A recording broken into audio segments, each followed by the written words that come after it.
Quarta-feira, meu povo, e eu tô aqui no canal do YouTube do Metrópolis, junto de Reinaldo Azevedo, para te trazer a análise da política desse país que não é fácil de ser feita. E sabe por que eu digo isso, Reinaldo? Porque hoje é quarta-feira. Há uma semana estávamos eu e você aqui discutindo sobre a sabatina. A sabatina não tinha terminado. E aí, para o plenário do Senado, a gente discutindo o assunto, agora estamos há uma semana com o nome que não foi aprovado, com viagem de Lula marcada, com bolsonaristas sendo punidos. Uma semana no Brasil é suficiente para esse tanto de coisa. Exatamente. É a velha. Nós já falamos aqui, né? No Brasil, a coisa do Mayakovsky, né? Melhor morrer de vodka do que de tédio, né? Eu, obviamente, recomendo que não se morra de vodka. Agora, de tédio não precisa, porque nós não morreremos de tédio no Brasil. Não se Às morre. vezes, assim, a gente tem uma saudade pessoana, né? De Fernando Pessoa, daquilo que não tivemos. É o quê? Uma vida meio aborrecida, assim, meio tranquila, meio calma, né? Levantar hoje e dizer: o que está acontecendo? Nada. Ah, ok. Né? Cada um vai cuidar da sua vida. O que seria maravilhoso, né? Talvez um pouco mais chato, mas estamos aqui, né? Vamos adiante, Você vê vamos como são as adiante. referências. Para ver como são as referências. Sua referência aí foi Fernando Pessoa. Eu lembrei do Neymar dizendo saudades do que não vivemos, quando ele teve aquele caso com uma moça aí, uma dessas namoradinhas do Neymar. Mas enfim, Neymar não faz parte desse Você programa, vê, vamos mudar de assunto. Até Neymar pode ter seu lado pessoano, né? Quando ele não está dando tapa na cara do filho do Robinho. Então Olha, vamos começar falando, não é fácil, Reinaldo. não é Essa fácil. história aí. Para qualquer lado que Essa, você olhe, essa não é história. fácil. Não, não tem tédio para qualquer lado que você olhe aqui nesse país. Assim, a gente está falando de política, mas pode ser qualquer assunto. Olha, Qualquer Reinaldo, assunto. o Lula e o Donald Trump vão unir amanhã na Casa Branca, lá em Washington. E um dos assuntos que eles vão tratar é o combate ao crime organizado. Nesse caso, o Lula está atuando aí para tentar convencer o Trump a evitar que o governo americano passe a classificar facções criminosas como grupos terroristas. A preocupação do Itamaraty é que essa mudança abra caminho para intervenções dos Estados Unidos, com risco, claro, à soberania nacional. Segundo o jornal Globo, Lula deve sinalizar ao Trump que o Brasil está empenhado em combater o crime organizado em parceria com os Estados Unidos. E aí, nessa frente, o governo brasileiro está se mobilizando para que seja assinado um acordo de cooperação para o combate ao narcotráfico na região entre os dois presidentes, conforme aí um relato que foi feito pelo Geraldo Alckmin, o vice-presidente, numa entrevista à Globo News ontem. E aí eu te pergunto, o quão você acha que pode avançar essa conversa de Lula e Trump? E, claro, o quão isso pode ser vantajoso, até mesmo se a gente pensar do ponto de vista eleitoral para Lula. Olha, vamos lá. A gente falou ontem aqui que o Lula com Trump é um jogo de ganha-ganha, no seguinte sentido. O Brasil tem demandas com os Estados Unidos, né, que não são fáceis. Por exemplo, a questão do crime organizado.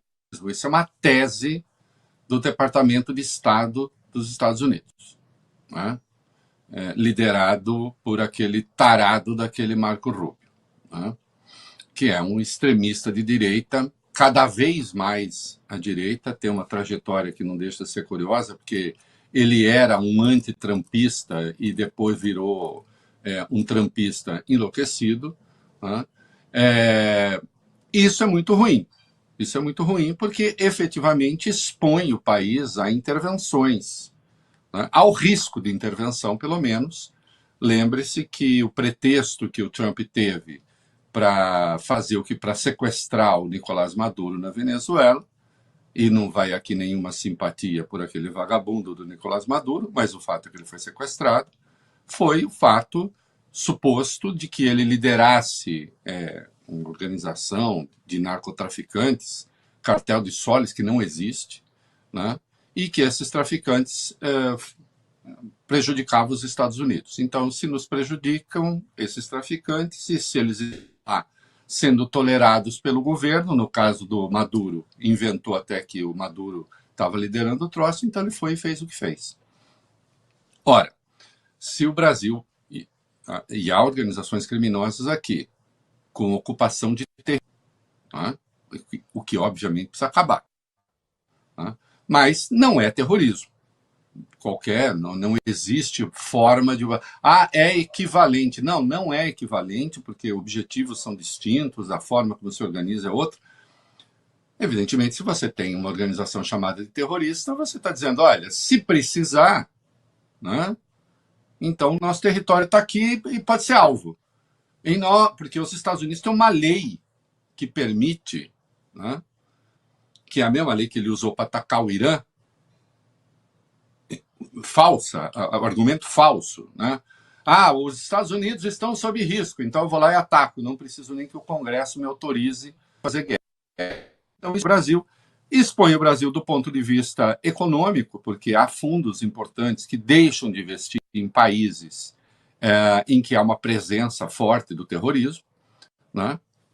Então, é preciso, o que o Brasil vai procurar fazer vamos fazer um acordo, né, com os Estados Unidos para que a gente combata em parceria o crime organizado, mas sem essa classificação de terrorismo.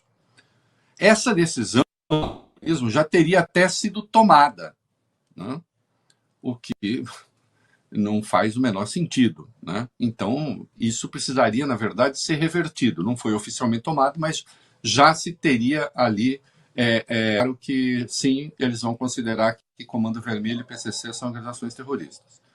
O Lula vai lá, vai com o chefe da Polícia Federal, vai com o ministro da Fazenda, vai dizer, olha, nós estamos dispostos a fazer uma parceria, a intensificar essa parceria, né?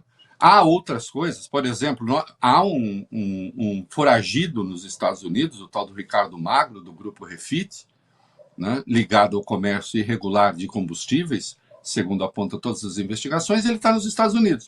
O Lula vai lá dizer, olha, por que vocês, já que vocês estão interessados em combater o crime, eu estou aqui na área do crime, depois nós temos outras coisas, estão interessados em combater o crime, então tá bom, então esse cara tem que ser extraditado para o Brasil.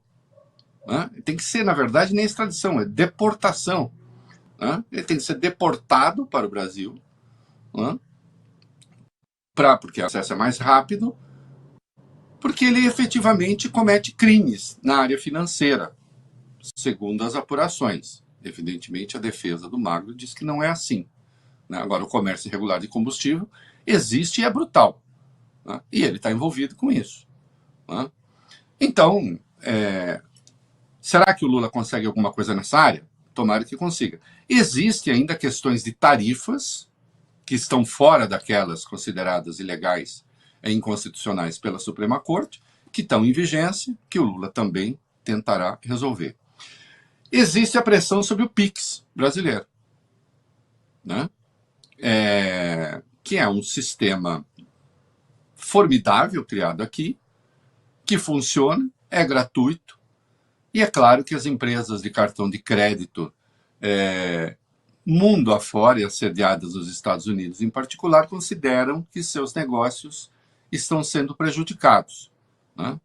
E o Trump também considera que isso é hostil com empresas americanas. Eles querem taxar o PIX. Né? Eles gostariam de ter o PIX administrado por empresas. Hoje, a administração do PIX é um sistema público de administração, né? De gerenciamento, feito pelo Banco Central. Pura e simplesmente. Os bancos operam, os grupos financeiros operam, mas é um sistema estatal. Estatal sem gerar... não existe um corpo administrativo gigantesco que cuida disso. Não, é um sistema eletrônico de pagamentos, ultra eficiente, né? E nós sabemos como isso gerou uma disputa política aqui, a mentira contada pelo Nicolas, insisto, a mais viral de todas, né? Ali começou, inclusive, a inversão da curva da popularidade do Lula com uma mentira, né? E, na verdade, aqueles que estão próximos dos Estados Unidos que têm interesse em taxar o PIX, não o governo Lula. Então, vão lá para tratar disso também,